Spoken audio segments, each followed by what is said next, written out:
விடியல் பயணம் திட்டம் மூலமா ஒவ்வொரு மாசமும் பெண்கள் 1000 ரூபாய் சேமிச்சு வச்சிருக்கிறாங்க.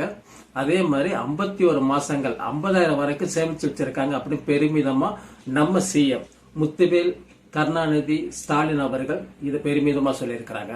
ஐயா கிட்ட இன்னொரு கணக்கை நான் சொல்லணும்னு நினைக்கிறேன்.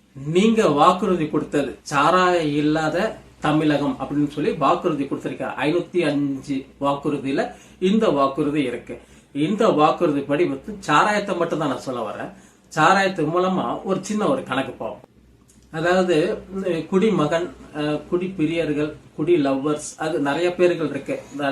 குடிகாரர்களுக்கு தமிழகத்துல தான் இவ்வளவு பேர் இருக்குது. அவங்க ஒரு நாளைக்கு 300 ரூபா செலவு பண்றாங்க. ஏன் 300 ரூபா செலவு பண்றாங்கன்னா, முன்ன மாதிரி இல்லை. ஒரு கோட்டர் அடிச்சனா அவங்களுக்கு ஏற மாட்டேங்குது. இப்ப கோட்டர் கட்டிங்க, அதுக்கப்புறம் ஆஃப், அது போயிட்டே இருக்குது. நம்ம ஒரு 300 ரூபா கணக்கு வச்சுக்கலாம்.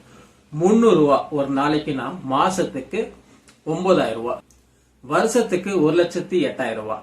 நம்ம 5 வருஷம் கணக்கு போட வேண்டாம், 4 வருஷம் மட்டும் கணக்கு போட்டுக்கலாம். 4,32,000 ரூபாய். அதுல 50,000 ரூபாய் நம்ம கழிச்சிருவோம். மிச்சம் இருக்கிறது 3,82,000 ரூபாய். இந்த 3,82,000 ரூபாய் இந்த குடிமகன், அதாவது குடி பிரியர்கள்னால அந்த குடும்பத்துக்கு வருமானம் போகுது.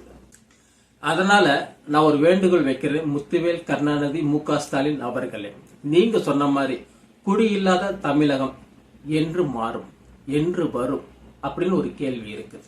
நீங்க சொன்ன 505 வாக்குறுதி, அதுக்கப்புறம் சிறப்பு 7 வாக்குறுதி, இந்த வாக்குறுதியில குடியில்லாத தமிழகம் அப்படின்னு நீங்க சொல்லியிருந்தீங்க. அந்த வாக்குறுதி என்னைக்கு நிறைவேறும்? ஏன்னா அது நிறைவேறுச்சுன்னா இந்த 3,82,000 அந்த வீட்டுக்கு போய் சேர்ந்துருமே. இன்னியும் நீங்க பெருமையா சொல்லிக்கலாம், அந்த 4,32,000 அந்த குடும்பத்துக்கு போச்சுன்னா, அந்த குடும்ப தலைவிக்கு போச்சுன்னா, அந்த குடும்பம் இன்னியும் சிறப்பா இருக்குமே. இத முத்துவேல் கருணாநிதி மு.க. ஸ்டாலின் அவர்கள் ஐயாக்கு நேரடியாக இது ஒரு கோரிக்கையை வைக்கிறேன்.